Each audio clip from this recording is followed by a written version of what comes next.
Dulu profesinya wartawati, kini dia seorang politisi. Dia juga seorang putri dari salah satu presiden Indonesia yang terkenal nyentrik, namun selalu mengedepankan nilai-nilai kemanusiaan. Siapa dia? Simak Satu Indonesia.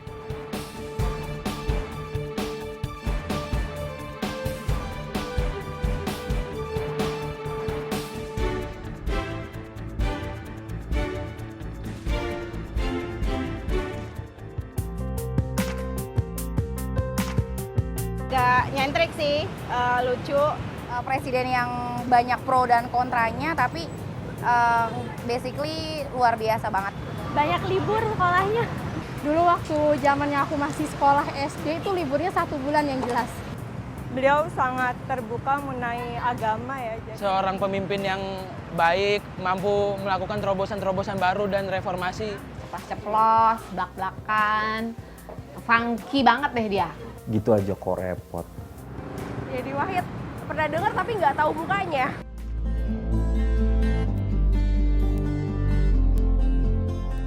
Jumlah politisi perempuan memang tak banyak di negeri ini.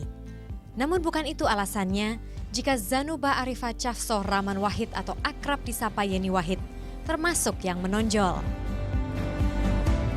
Putri kedua mantan Presiden Republik Indonesia almarhum Abdurrahman Wahid atau Gus Dur ini dulu seorang aktivis, kemudian menjadi jurnalis di koran terbitan Australia The Sydney Morning Herald dan The Age pada akhir tahun 90-an. Karya jurnalisnya mengenai Timor Timur setelah referendum menyabet penghargaan Walkley Award, sebuah penghargaan bergengsi bagi jurnalis di Australia.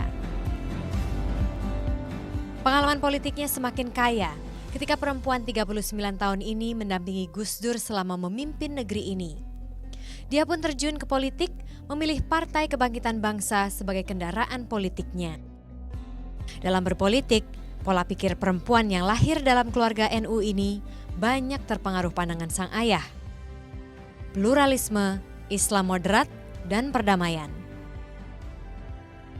Tak heran kegiatan politik ibu dua anak ini kerap melahirkan kontroversi. Dia tak segan mengecam pernyataan Gubernur Banten Ratu Atut Chosyah yang berharap agar jemaah Ahmadiyah di Banten insyaf. Yeni juga tak segan keluar dari partai lamanya, Partai Kebangkitan Bangsa, akibat konflik internal partai yang melibatkan sepupunya Muhaimin Iskandar. Melalui Wahid Institute, anak pasangan Gus Dur dan Shinta Nuriyah ini terus melestarikan nilai-nilai dan pemikiran Gus Dur. Ketegasan dan keberanian Yeni Wahid telah terpupuk sejak lama. Keluarga pun telah merasakan jiwa kepemimpinan Yeni sejak kecil. Kelas 2 SD, kita lagi jalan sekolah, berangkat, dia di depan jalan sama temennya, aku di belakangnya. Tiba-tiba aku ditabrak oleh motor.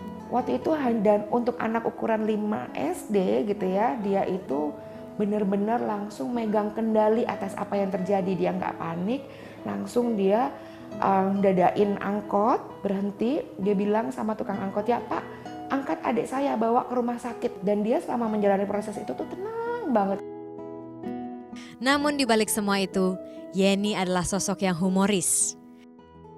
Itu orangnya selalu bikin yang lain telat gitu. Karena dia tuh suka banget tidur. Jadi waktu kecil itu kalau udah dibangunin gitu ya, dibangunin buat sekolah, mandi, terus dia masuk kamar mandi, terus dia tidur di kamar mandi gitu. Jadi akhirnya kok lama banget nggak keluar gitu, terus dibuka nggak tahu dia lagi tidur duduk di atas toilet itu, toilet ditutup gitu, terus dia tidur gitu di situ. Jauh dari hingar-bingar politik, Yeni tetaplah pribadi yang sederhana. Meski saat ini menjabat sebagai ketua partai, cita-cita besar Yeni Wahid terbilang tak ambisius. Tapi sebetulnya apa sih yang mau kamu raih ini apa gitu. Sempat diam lalu jawab, sebetulnya yang sangat saya inginkan adalah saya ingin mati seperti Bapak. Itu saja cita-cita saya. Ibarat pepatah buah tak jatuh jauh dari pohonnya, begitulah Yeni Wahid. Kesederhanaan Gus Dur melekat kuat dalam diri sang putri.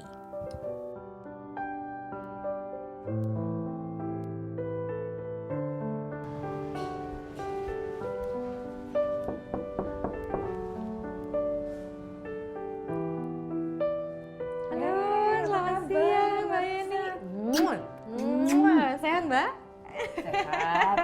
Biasa. Wah, terima kasih ya Mbak ya. Masuk, ya. Terima kasih banyak, kita udah boleh melipir Oke. sebentar ke rumahnya Mbak Yeni. Iya, makasih udah Langsung dateng. disambut oleh fotonya Pak Gus Dur di sini. Ini ada makna tersendiri kenapa ditaruh di paling depan ini Mbak?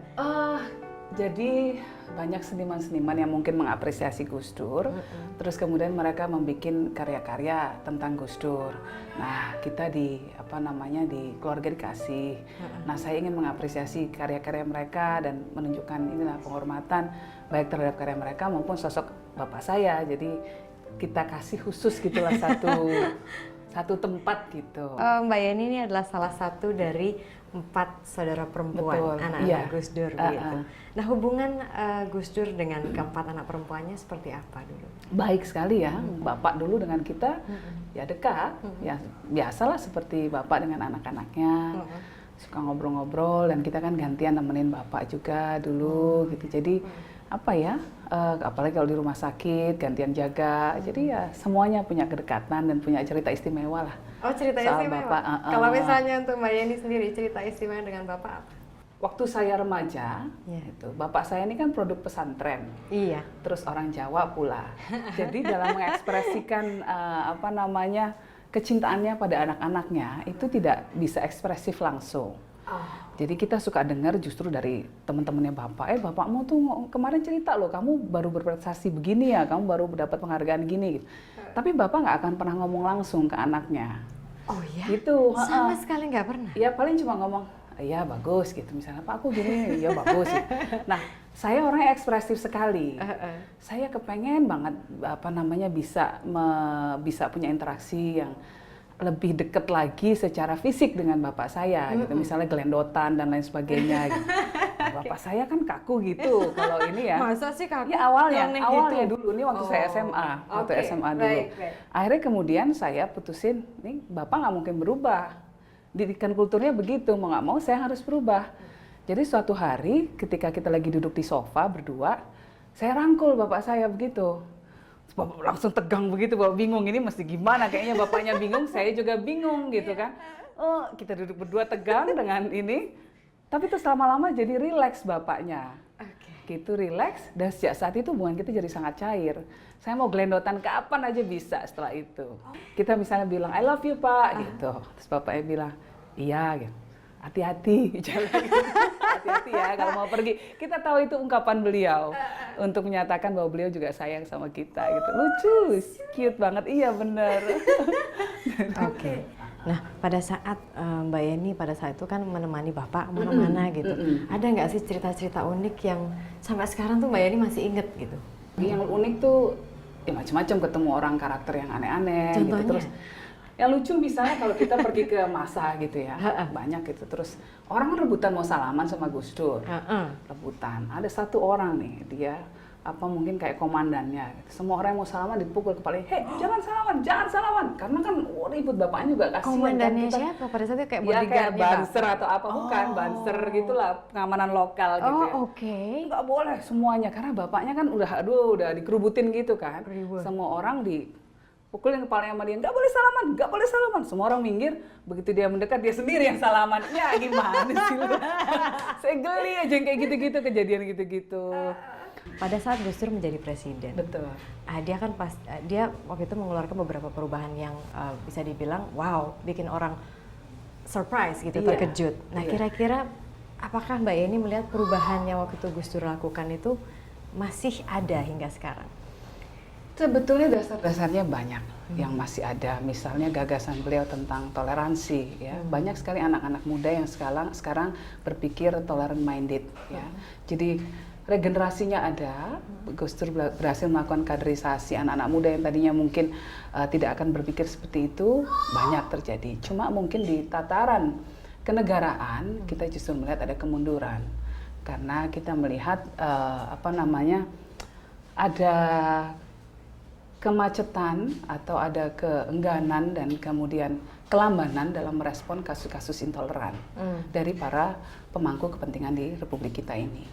Sangat disayangkan sekali, karena apapun apa yang dikatakan oleh pemimpin itu yang dilihat oleh bawahannya. Contoh kasus paling gampang soal Syiah Sampang. Ya.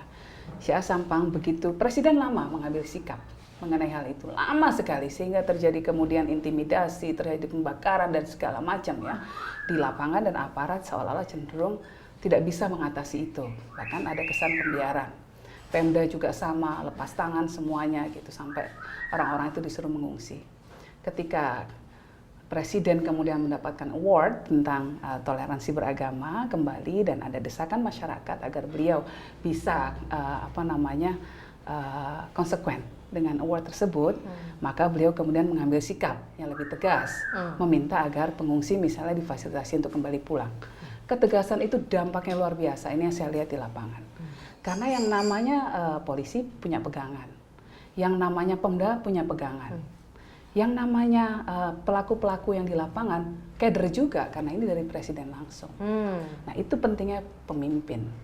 Dan juga Gus Dur ini kan karakter yang tidak terlupakan lah bagi masyarakat Indonesia, karena dia itu memang terkenal nyeleneh juga. Betul. Pada saat dia menjadi seorang presiden, dia pakai celana pendek, seenaknya dia lah, senyamannya dia lah, dia buat senyaman mungkin. Sebetulnya itu simbolisasi juga, bukan sekedar ini, tidak bermakna ya. Jadi Gus Dur itu yang dilakukan salah satunya adalah mencoba untuk mendekonstruksi kesakralan istana.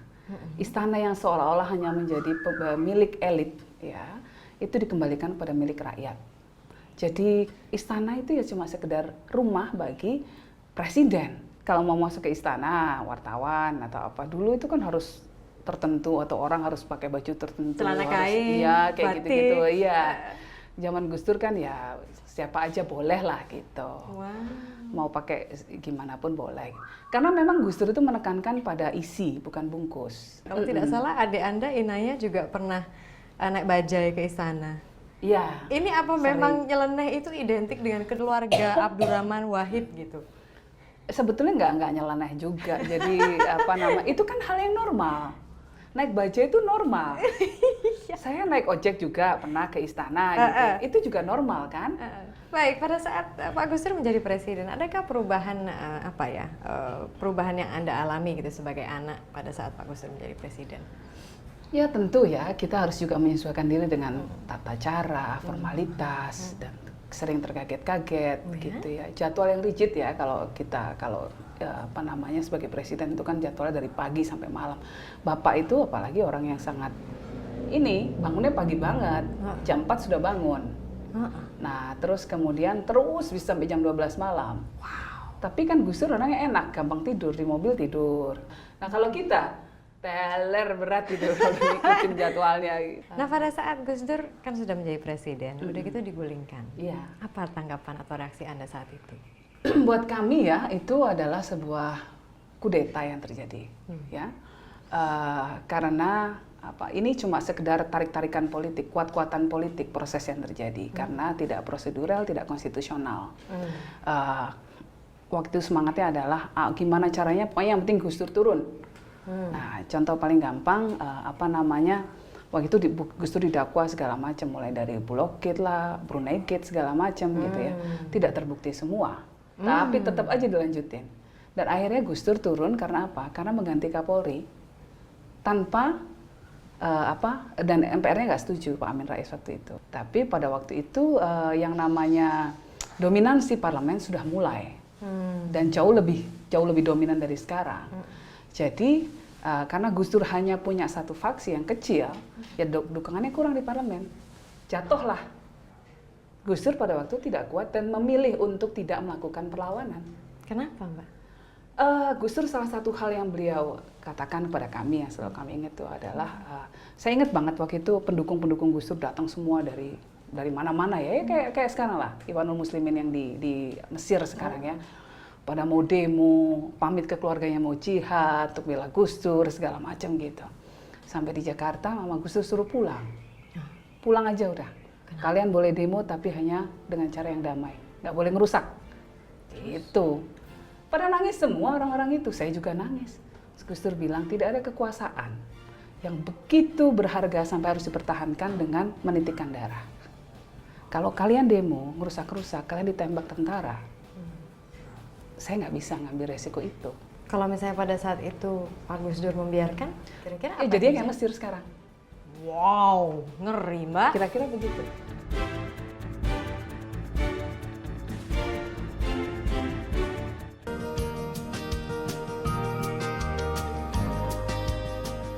Yeni Wahid menikah dengan politisi Partai Gerindra Dhohir Farisi pada 15 Oktober 2009. Mereka dikaruniai 2 anak perempuan, Malika Aurora Madura dan Amira Alessandria Wahid Farisi. 1, 2, 3, 4, 5, 6, 7, 8, 9, 10, 12.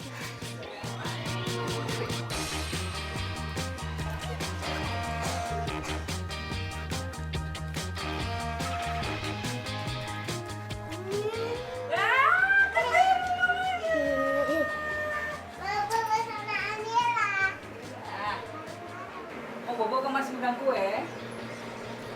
Mau kulit aja tuh.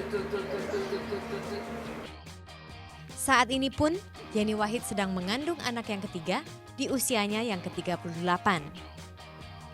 Gus Dur begitu kental dalam kehidupan berkeluarga Yeni. Hobi Gus Dur membaca buku kini Yeni turunkan kepada anaknya. Setiap hari tidak lupa ia membacakan dongeng kepada anak-anaknya sebelum tidur.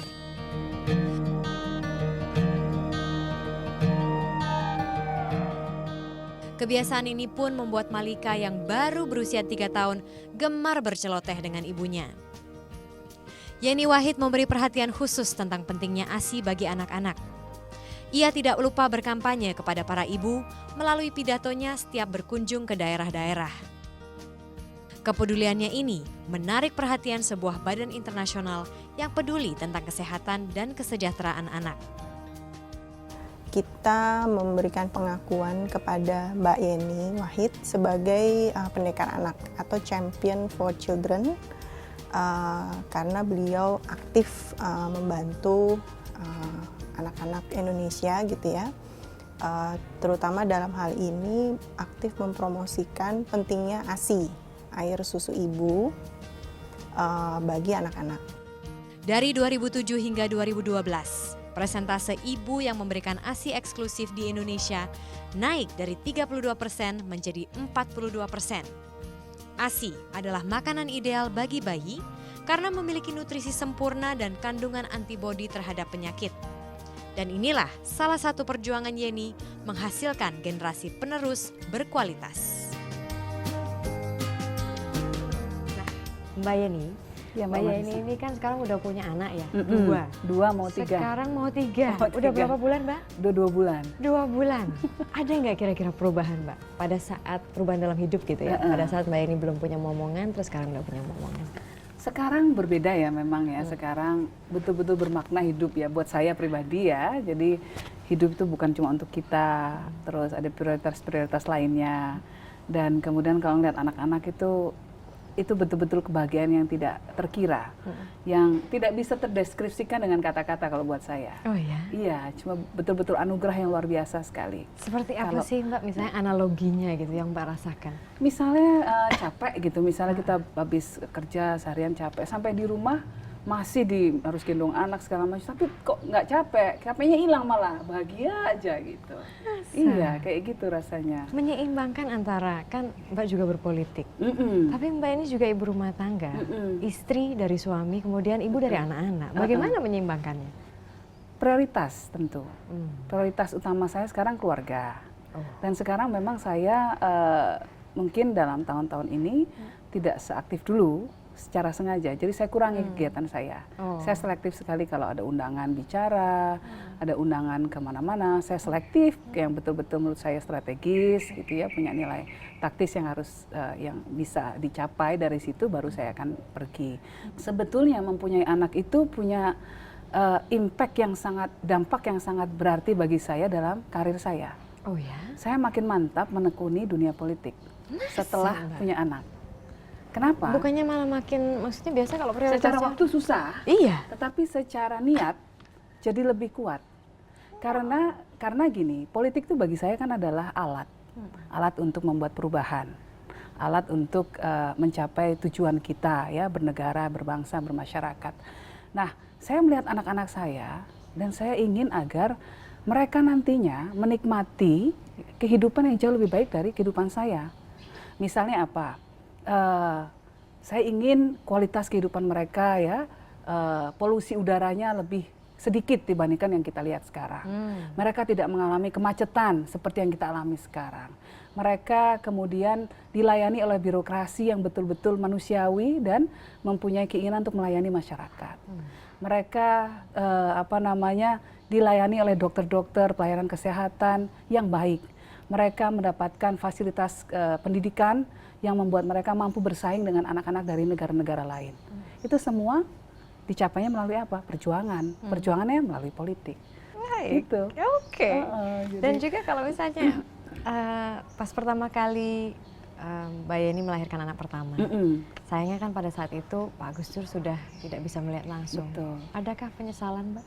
Aduh, bukan penyesalan lagi, sedih gitu kalau melihat anak saya gitu, rasanya, aduh, nak, bapak kakekmu nggak bisa lihat, gitu. Tapi bapak tahu bahwa saya hamil. Ketika saya hamil, saya memberitahukan beliau itu seminggu sebelum bapak wafat. Iya. Reaksi bapak senang dan kemudian bapak nyuruh saya istirahat banyak-banyak. Gitu. Mbak Yeni adalah duta ASI yang dipilih oleh UNICEF. Iya. Bagaimana Anda pada saat itu memberikan ASI gitu ya, secara paripurna kepada anak, tapi di saat yang sama kesibukan Anda gila-gilaan, Mbak? Anak pertama itu anak saya ikut kemana-mana. Nah, umur 2 bulan udah naik kereta ke Brebes, terus udah kemana-mana lah, udah ini deh, semuanya diikut saya bawa, terus repot nggak apa-apa. Saya ingin berikan terbaik untuk anak-anak saya. Kebetulan ASI saya cukup. Nah, yang sekarang yang penting tantangan keduanya adalah kita punya komitmen atau tidak. Gitu. Iya. Jadi hanya dari komitmen. Kan ada kadang-kadang yang gini loh Mbak Yeni, kasusnya adalah aduh saya terlalu capek, saya terlalu stres, tiba-tiba ASInya udah berhenti sendiri. Terus saya makin stres, makin nggak ada ASInya. Benar. Jadi tubuh itu unik sekali. Makin banyak permintaan, dia akan memproduksi besoknya. Iya, jadi kalau kita nyusuin anak kita sering, maka besok persediaannya juga sering, banyak, berlimpah. Kalau nyusuin anaknya jarang, persediaannya juga jadi jarang yang diproduksi tubuh. Karena tubuh mikirnya gini, oh dia nyusuinnya cuma dikit, jadi butuhnya cuma segini. Ya udah saya produksi segini aja. Gitu. Tapi kalau disusuin terus, tubuhnya berpikir, oh butuhnya banyak, saya produksinya banyak. Nah selain menyusui, saya juga memompa. Jadi tubuhnya berpikir, oh butuhnya segini nih. Oh gitu. Jadi stoknya banyak sekali. Dan Mbak Yeni juga pernah mengatakan bahwa menyusui itu bikin saya senang loh. Menyusui itu kan memproduksi hormon yang namanya hormon oksitosin. Hormon oksitosin itu hormon yang membuat happy lah kira-kira gitu, hormon kebahagiaan. Anda bisa ceritakan bagaimana Anda menjadi duta ASI oleh UNICEF? Sebetulnya apa ya, mungkin karena saya aktif bicara soal ASI. Soal ASI itu ya kegunaannya kan luar biasa. Selain untuk menambah imunitas anak, juga menambah, terbukti ya, menambah juga intelijensia ya, daya kepintaran anak ya. Yang ketiga juga murah meriah, higienis, ya kan? Nah kadang-kadang sekarang ini memang ada konspirasi perusahaan susu formula itu kerjasama sama bidan-bidan. Jadi belum apa-apa ibunya udah dikasih susu formula. Ya udah, akhirnya terjadilah siklus yang tidak sehat itu. Terus kalau sama suami menjaga romantisme, menjaga keintiman, keakraban. Tipsnya boleh dong Mbak? Sering pergi berdua, terus kita suka boncengan naik motor kemana. Naik gitu. motor Mbak? Iya, lebih enak kan kalau di Jakarta kan. Kalau anak-anak sudah tidur, kita biasanya nonton bioskop malam. Oh gitu. Anak-anak udah tidur kan. Dan kita punya rutinitas, saya punya rutinitas menidurkan anak. Saya bacain dongeng dulu biasanya, itu rutin itu udah. Nah jam 8 malam mereka udah ganti piyama, baca buku sama saya. Baca buku, habis itu bobo. Tidur udah gitu, pacaran lagi. Pacaran lagi, biasa. Makanya hamil terus kan. Bisa aja. Nah Mbak, bisa ceritakan kisah Anda gitu, bicara mengenai pacaran. Pada saat bertemu itu di mana dan kapan gitu loh Mbak? Ketemunya kita di kampanye di Jawa Timur. Jadi suami saya kampanye, kan beliau di Gerindra. Terus pada waktu itu kita mengalihkan suara untuk Gerindra, untuk Partai Gerindra. Jadi suara pendukung kita alihkan semua ke Gerindra. Jadi saya kampanye untuk Gerindra. Nah, di sanalah ketemu. Nah, karena kebetulan di sana lagi ada bapak saya, ada Prabowo, semua orang mau salaman. Sayanya kelempar-lempar, kedesek-desek nih. Wah, kedorong-dorong nggak karu-karuan. Masanya kan puluhan ribu. Saya kedesek-desek, udah nggak tahu kemana gitu, tahu-tahu ada yang giniin dari belakang, ada yang melindungi, Cela. Ada yang melindungi dari belakang. Tadinya ini saya agak marah juga, siapa sih ini kurang ajar nih gitu tadinya. Begitu nengok ke belakang, kok lumayan juga, biarin deh. Ya udah, sejak saat itu ternyata greng gitu. Mas Dohir Farisi kan dari Partai Gerindra. Sedangkan Anda dulu PKB, sekarang PKB IB. Pernah nggak sih ada kayak beda pendapat gitu? Karena Anda maksudnya berasal dari dua partai yang berbeda. Kalau namanya manusia ya, dua manusia yang berbeda pasti berbeda pendapat ada. Tapi tidak untuk hal yang prinsip. Maksudnya? Tidak, jadi perbedaan itu hanya sekedar masalah taktis gitu ya, masalah strategis gitu. Langkahnya harusnya begini, suami saya bilang enggak, kamu harusnya begini gitu. Nah, tapi untuk perbedaan, untuk hal-hal yang fundamental ya, platform politik kita sama. Jadi soal kebangsaan, soal kemanusiaan, soal pluralisme itu sama semua. Jadi perbedaan-perbedaannya tidak signifikan, sama sekali nggak signifikan, justru malah membuat saya bersyukur karena ada sudut pandang yang berbeda. Dia lebih strategic thinkingnya lebih bagus daripada saya. Saya sangat mengakui itu. Jadi saya sangat terbantu dengan berdialog dengan dia. Baik. Dan juga sekarang kan Mbak Yeni udah punya dua momongan, satu on the way gitu. Ada nggak sih nilai-nilai Gus Dur yang sampai sekarang Mbak Yeni dan juga Mas Farisi itu tanamkan ke anak-anak?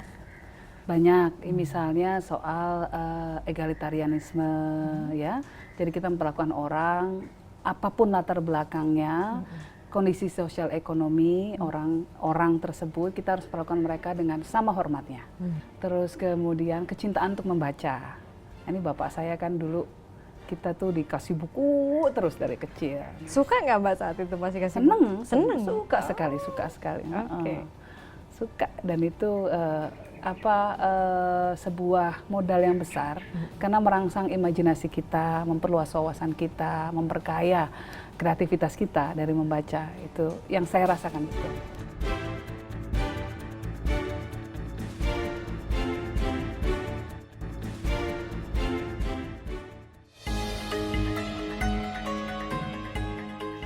Yeni Wahid mulai berpolitik dengan menjabat sebagai sekjen di PKP pada 2007. Pada 2008, ia berkonflik dengan sepupunya Muhaimin Iskandar sehingga memutuskan untuk keluar dari PKB. Pada 2012, ia mendirikan partai baru PKBIB. Namun partai yang berlandaskan ajaran Nahdlatul Ulama ini tidak lolos verifikasi. Yeni tak puas karena sejumlah kejanggalan. Ia pun menuding KPU tidak profesional.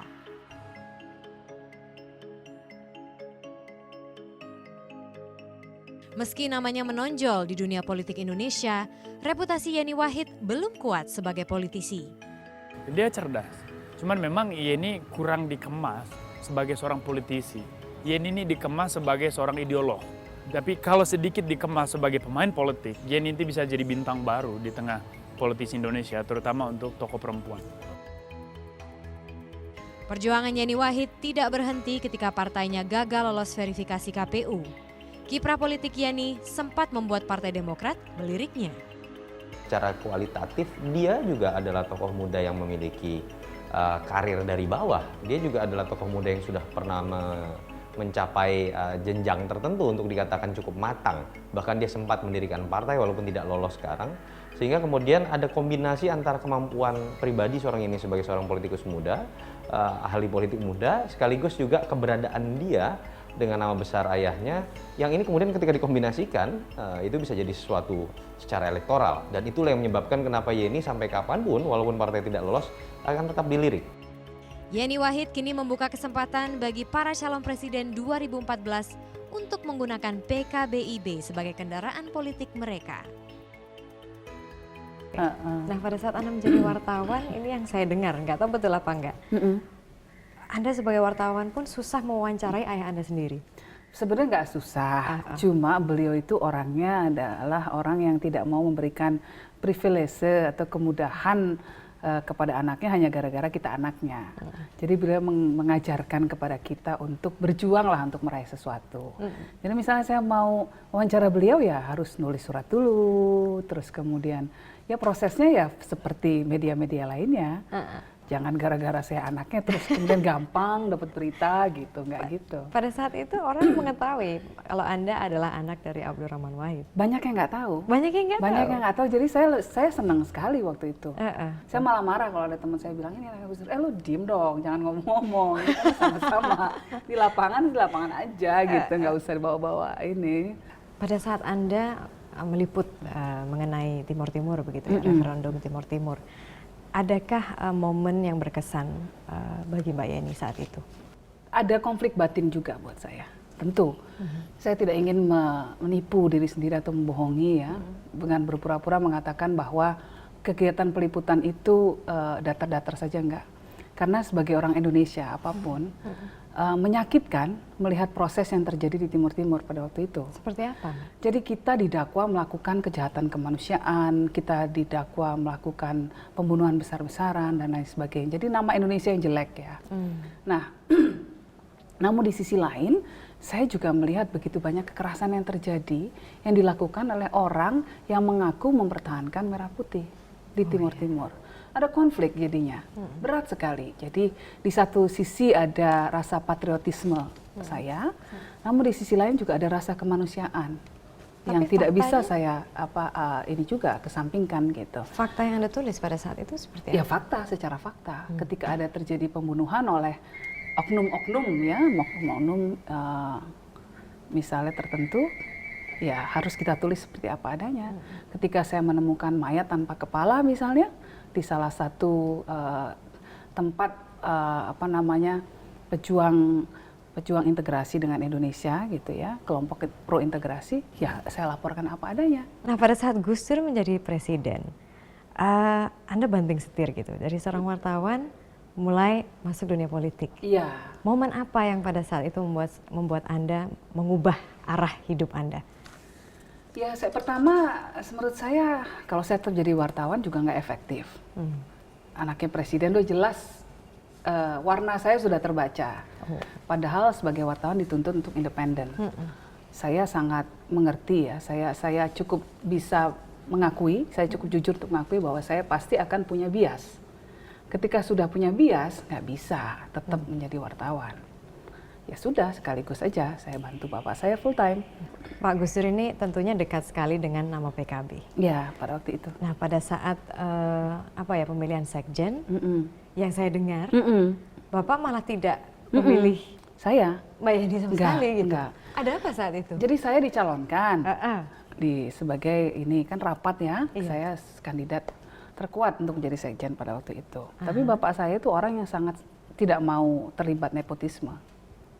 Jadi beliau malah memilih orang lain, gitu.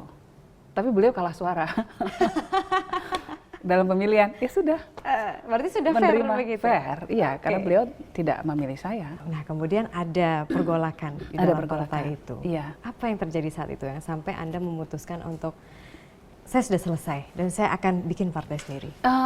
Pada waktu itu ada perbedaan cara berpolitik kita. Ya dengan pimpinan PKB saat ini Pak Muhaimin Iskandar. Gus Dur kan orang yang sangat idealis. Nah pada waktu itu Pak Muhaimin itu ketua umum Tanfiziah, eksekutif boardnya gitu ya. Kita menilai sudah mulai bersikap pragmatis sekali. Lalu Gus Dur melayangkan teguran-teguran beberapa kali, tapi tidak diindahkan juga, sehingga kemudian rapat memutuskan untuk memberhentikan dia. Nah dia melawan di pengadilan, tapi kekuasaan pada waktu itu memihak dia, sehingga kita dikalahkan.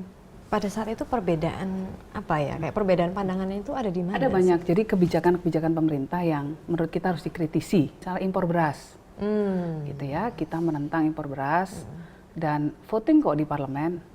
Nah, Gus Dur kritis kepada pemerintah. Kita ingin ada swasembada pangan terjadi di Indonesia. Jadi jangan gampang-gampang impor lah, kira-kira gitu sikap kita seperti itu. Lebih harus menekankan pada produksi dulu, ya, penekanan pada proses yang lebih intensif lagi untuk meningkatkan produksi dalam negeri. Nah, Namun Pak Muhaimin malah memerintahkan fraksi untuk mendukung presiden, misalnya hal kayak gitu-gitu. Udah nggak sejalan. Udah nggak sejalan, dan ketika diingatkan malah melawan. Nah, Meskipun hubungan keluarga gitu, Mbak? meskipun hubungan keluarga, ternyata begitu, Mbak. Kalau yang namanya kursi atau jabatan itu jauh lebih menggiurkan katanya untuk beberapa orang ya, Hubungan keluarga. dibandingkan hubungan keluarga. Iya. Akhirnya kita,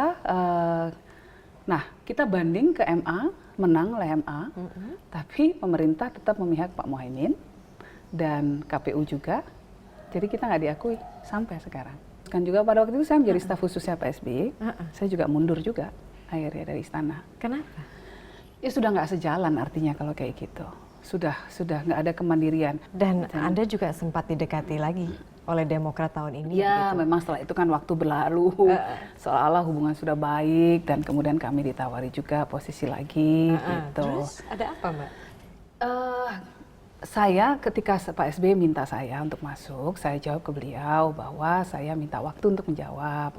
Saya mesti sowan dulu ke kiai-kiai. Saya kan masih muda, masih junior, jadi perlu mendapat masukan dari yang lebih senior, lebih punya wawasan, yang sesepuh-sesepuh kita. Nah, kemudian rata-rata mengatakan kita di luar saja, tetap mempertahankan PKBIB. Kemudian tapi partai Anda tidak lolos. Tidak diloloskan. Tidak diloloskan. Tidak diloloskan lagi. Mohon penjelasannya, Mbak. Berkali-kali kita itu mau daftar ke Depkumham saja, mendaftarkan partai baru, sudah dirintangi oleh PKB. Bagaimana Mereka menulis surat ke Depkumham minta agar tidak mengesahkan pendaftaran kita. Kayak gitu-gitu, Mbak. Ya memang susah ya, karena kan akar rumputnya akar rumput Gus Dur. Bukan saya, bukan akar rumput saya, akar rumput Gus Dur. Kalau kita membuat wadah baru, kemungkinan besar memang akan tertarik, ya, akar rumput yang sekarang konstituen PKB mungkin akan lebih tertarik untuk memilih PKBIB. Ini potensi ancaman yang luar biasa. Jadi harus dirintangi dari awal. Apa yang terjadi? Bentuk rintangannya seperti apa saat Banyak. itu? Aroma politik uangnya kental sekali. Maksudnya? Terus kemudian ada penyalahgunaan kewenangan yang luar biasa dari KPUD. Ada pimpinan cabang saya perempuan. Dia tidak diloloskan hanya gara-gara tidak mau memenuhi ajakan ketua KPUD-nya untuk karaoke bareng. Ada bukti SMS-nya. Dan itu kita sampaikan di pengadilan. Isi MS. Ya minta ditemenin lah apa segala macam, minta dipijet lah apa segala gitu. Itu suasana sidangnya sampai panas sekali itu, marah ngamuk semua kita. Lalu akhirnya? Tetap nggak diloloskan dengan bukti yang seperti itu. Alasannya? Ya, putusannya tidak apa pada memenuhi saat syarat itu? katanya.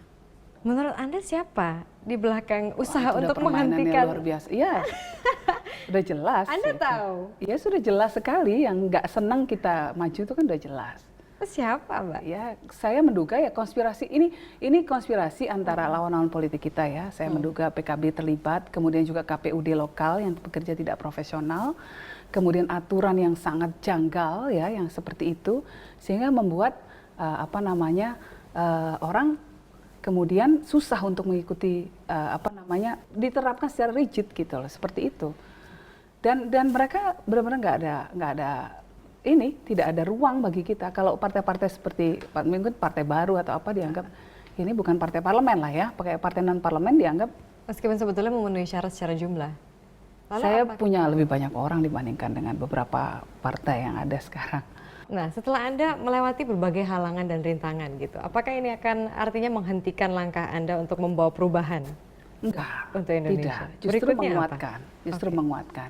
Ya nggak apa-apa ya, sudah kita tidak bisa ikut pemilu tahun ini. Tapi kan perjuangan belum selesai. Mungkin kita tidak bisa melalui pemilu legislatif. Ya sudah, kita berjuang lewat apa yang kita punya. Kemudian kita tentu akan beraliansi dengan ke depan nanti untuk mungkin kita akan ikut aktif dalam pemilihan presiden. Ya, jadi ini gerbong yang sudah besar untuk banyak 2019. orangnya. Untuk 2014. 2014. Kita akan menyokong kandidat yang kita anggap memenuhi syarat.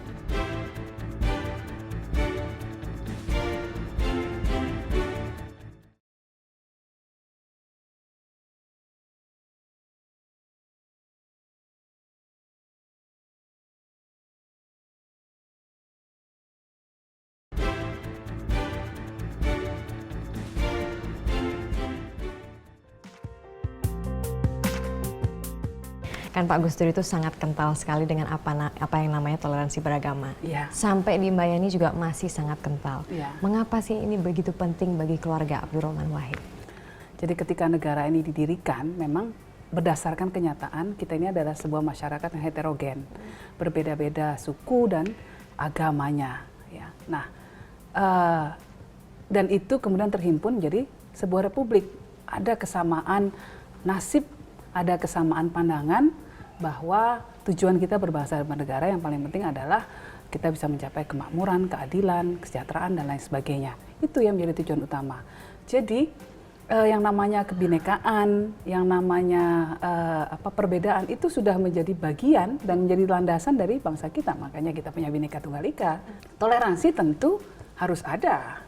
Kalau tidak, bagaimana kita mengelola perbedaan itu dengan damai? Kalau tidak ada sikap toleransi, adanya ini dong, berantem sendiri-sendiri. Kan sekarang banyak yang berantem, Mbak. Nah itu justru itu. Ini ada kemunduran yang luar biasa dari bangsa kita. Karena kita melihat ya, kami melihat bahwa ada tren yang sangat berbahaya yang mulai muncul, yaitu di masyarakat kita itu timbul keinginan untuk mementingkan kepentingan dirinya dan kelompoknya sendiri saja. Ada eksklusivitas, ada keinginan hanya untuk hanya kelompoknya saja yang maju. Apa yang menjadi penyebab pergeseran ini di masyarakat? Penyebab utama yang paling penting adalah tidak adanya ketegasan sikap dari pemimpin kita. Kalau yang namanya perbedaan selalu ada.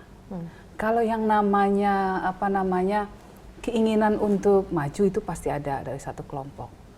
Tapi ketika pemimpin bisa memberikan inspirasi agar masyarakat tetap saling mengayomi, menegakkan aturan bahwa semua warga mendapatkan hak yang sama di mata hukum, tidak bisa diintimidasi, tidak bisa diperlakukan secara sewenang-wenang, maka itu memberikan sinyal yang sangat kuat kepada masyarakat.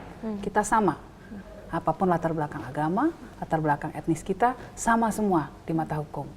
Tapi ketika hukum kemudian takut kepada misalnya preman-preman atau kelompok-kelompok sektarian, ya, yang menggunakan atribut massa besar, terus kemudian melakukan pengrusakan, tapi tidak ada tindakan terhadap mereka, itu memberikan sinyal bahwa negara lemah.